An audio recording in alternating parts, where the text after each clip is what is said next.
think, both internal and external, right? When I look at customer centricity as kind of my North Star, in terms of when I build the team, I think about assembling a group of people that have, truly embody that, right? Really understand what that means. And there's not just cliches and buzz phrases. It really is about people who want to hear and listen to what the customer is saying and actually like factor that into how they are going to change, the work outcomes, right? To deliver better products, better services to our customers.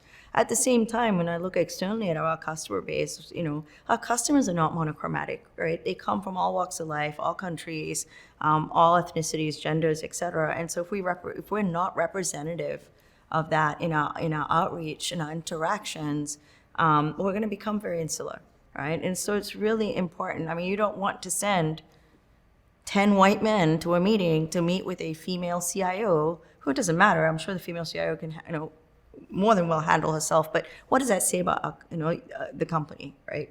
And so I think it's just really, being thoughtful and mindful about like the world that we function in, and to build, be the change you want to see, right?